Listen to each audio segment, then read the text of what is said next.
Peuple de Dieu, enfants de Dieu, frères et sœurs en Jésus-Christ, je vous salue tous dans le Seigneur.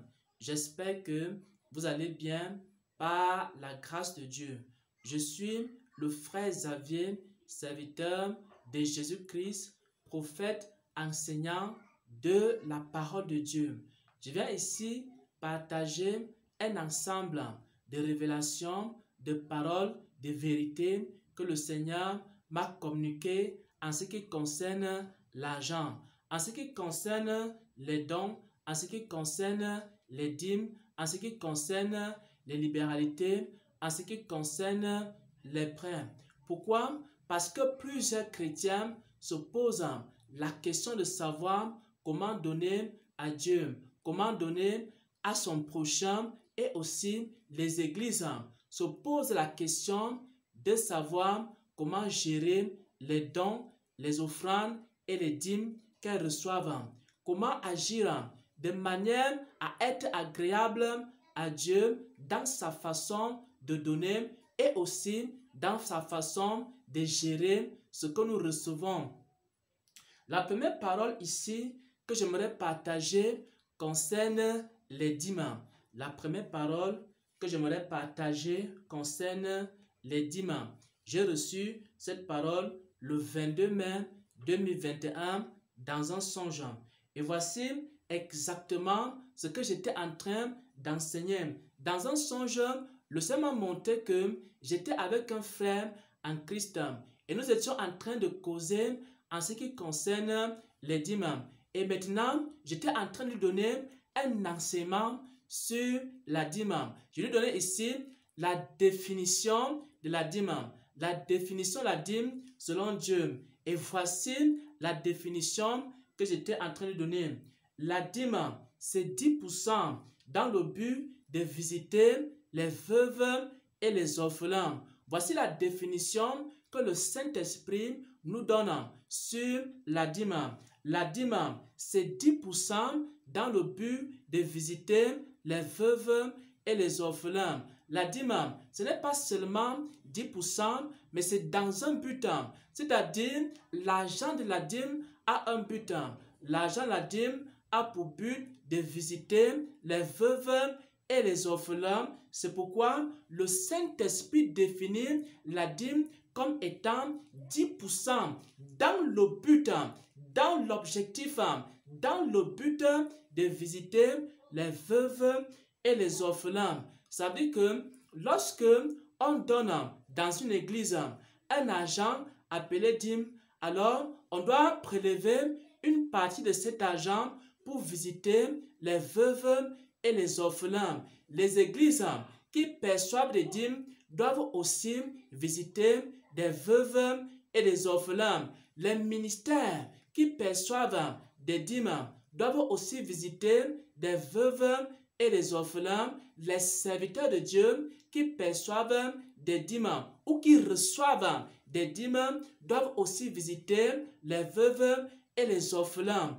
Pourquoi? Parce que si un ministère perçoit des dîmes et ne visite pas des veuves et des orphelins, alors ce ministère est également en train de commettre une faute aux yeux de Dieu. Si une église perçoit des dîmes et ne visite pas des veuves et des orphelins, cette église-là est en train de commettre une erreur et un péché aux yeux de Dieu. Et la définition que le Saint-Esprit nous donne ici, en ce qui concerne la dîme, est la suivante.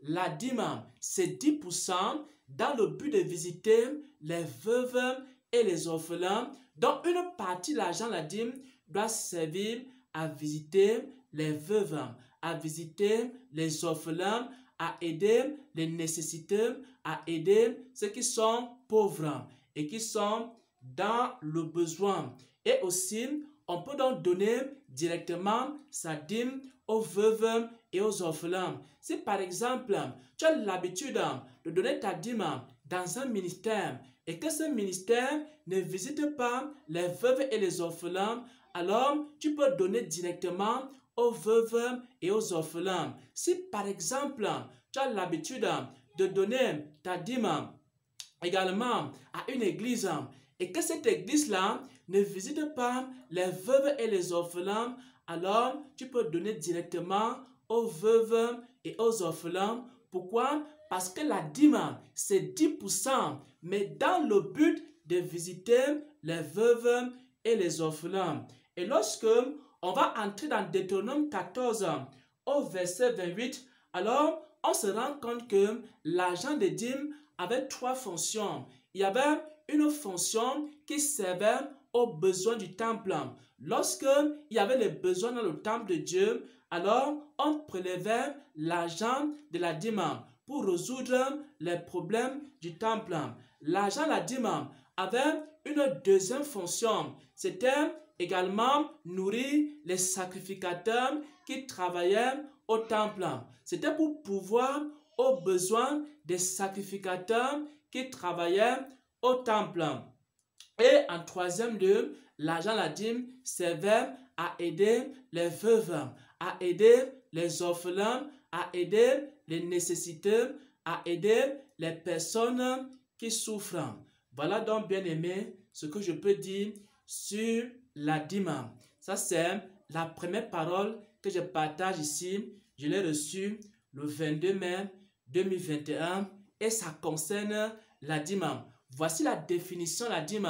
Selon Dieu, selon ce que le Saint-Esprit m'a dit, la dîme, c'est 10% dans le but de visiter les veuves et les orphelins. Lorsque vous collectez un argent appelé dîme, ou si vous recevez un argent appelé dîme, alors il faut avec cet argent visiter les veuves et les orphelins. Une église qui ne visite pas les veuves et les orphelins commet un péché devant Dieu. Un ministère qui ne visite pas les veuves et les orphelins commet un péché devant Dieu. Si ce ministère perçoit un argent appelé dîme, ce ministère est obligé aussi de visiter les veuves et les orphelins. J'aimerais ici partager une deuxième parole que j'ai toujours reçue la nuit du 22 mai 2021. C'est une parole qui parle des dons et qui parle des prêts. C'est la deuxième parole qui concerne l'argent que je partage ici dans cette vidéo. Le Seigneur m'a donné cette parole aussi le 22 mai 2021. Et le Seigneur me faisait comprendre qu'il y a une différence entre un don d'une part et un prêt d'une autre part aux yeux de Dieu. Dieu considère qu'un don est supérieur à un prêt. Pourquoi? Parce que si ton prochain est dans le besoin et qu'il vient vers toi, tu as deux possibilités. Si quelqu'un se présente devant toi et que la personne a besoin d'argent, tu as deux possibilités. La première possibilité, c'est que tu peux lui prêter de l'argent. La deuxième possibilité, c'est que tu peux lui donner de l'argent. Et le Seigneur considère que ceux qui aiment donner sont supérieurs à ceux qui aiment prêter. Et voici exactement ce que le Saint-Esprit m'a dit à ce sujet. J'entendais maintenant une voix qui me disait exactement ceci. La main qui donne est supérieure à la main qui prête. La main qui donne est supérieure à la main qui prête. C'est-à-dire, Dieu considère d'une part le prêt et Dieu considère d'autre part le don. Le prêt, c'est lorsque tu donnes à une personne et tu vas récupérer la chose après que la personne ait résolu son problème. Le don, c'est que tu donnes à la personne, mais tu ne reprends pas la chose en question. Et Dieu considère que celui qui aime donner est supérieur à celui qui aime prêter. Donc, Dieu considère que les prêts sont des bonnes choses, mais il considère que les dons sont encore meilleurs par rapport aux prêts. Nous allons lire ici le psaume 112 à partir du verset 5 qui parle des prêts. Parce que Dieu aime beaucoup les gens qui prêtent, mais il aime encore plus les gens qui donnent. Psaume 112 verset 5, il est écrit: heureux l'homme qui exerce la miséricorde et qui prête. Donc quand tu prêtes, tu exerces la miséricorde. Quelqu'un est dans le besoin, tu lui prêtes l'argent. Quelqu'un est dans le besoin, tu lui prêtes tes biens. Et Dieu considère que c'est une bonne chose et que tu exerces la miséricorde.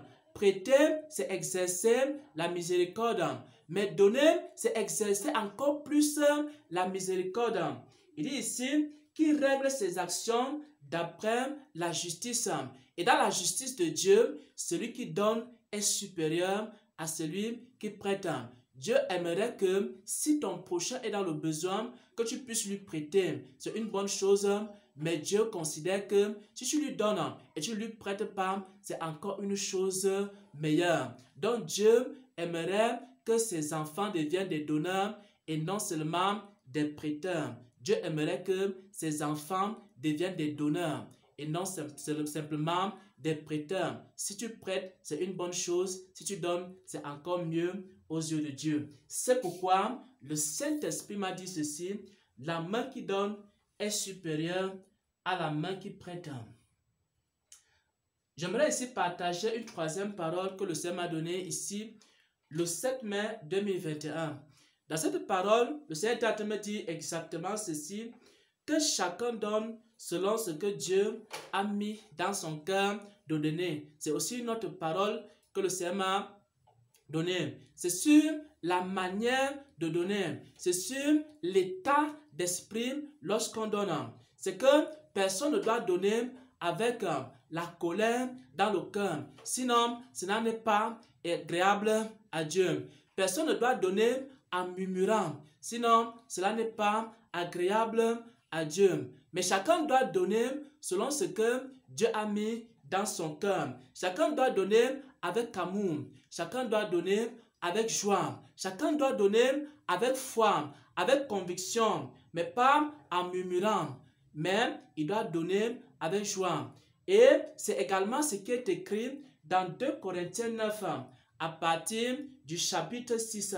Sachez-le, celui qui sème peu, moissonne peu. Et celui qui sème abondamment, moissonnera abondamment. Que chacun donne comme il a résolu en son cœur, sans tristesse ni contrainte, car Dieu aime celui qui donne avec joie. Donc il faut donner avec amour, il faut donner avec joie, il faut donner avec conviction, avec la foi. On ne doit pas donner en murmurant, on ne doit pas donner pour donner, mais on doit donner avec de bonnes motivations. Et cela est agréable à Dieu. Ça, c'est l'état d'esprit dans lequel on doit donner. Que ce soit à Dieu, que ce soit à son prochain, que ce soit à un ministère, que ce soit aux veuves et aux orphelins, on doit donner avec joie. On doit donner avec amour. On doit donner avec la foi. On doit donner également selon ce que Dieu a mis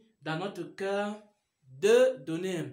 Voilà donc, bien-aimés frères et sœurs, en Jésus-Christ, quelques paroles que j'aimerais partager avec le peuple de Dieu en ce qui concerne l'argent. Le Seigneur va beaucoup parler en cette année en ce qui concerne l'argent, en ce qui concerne les finances, en ce qui concerne les dons, en ce qui concerne les prêts, en ce qui concerne les dîmes, en ce qui concerne les libéralités et la manière de donner.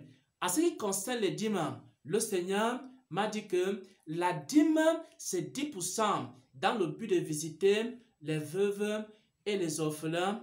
En ce qui concerne les dons et les prêts, le Seigneur m'a dit, la main qui donne est supérieure à la main qui prête. C'est-à-dire, c'est bien de prêter, mais c'est encore mieux de donner.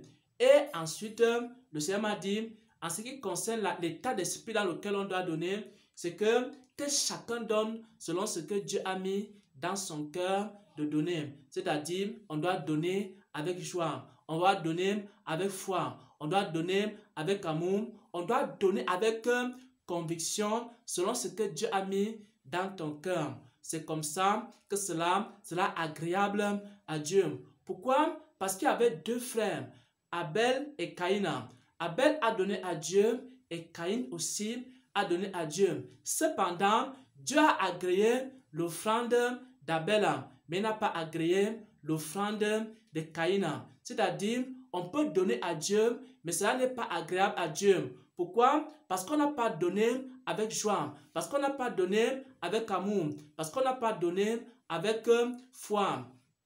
Et Dieu peut donc rejeter son offrande. Pourquoi? Parce qu'il faut donner dans un bon état d'esprit. Au nom de notre Seigneur et Sauveur Jésus-Christ, j'ai ainsi partagé ces paroles avec le peuple de Dieu. Soyez bénis, soyez sanctifiés et que la grâce de Dieu vous accompagne. Au nom de notre Seigneur et Sauveur. Amen, amen, amen.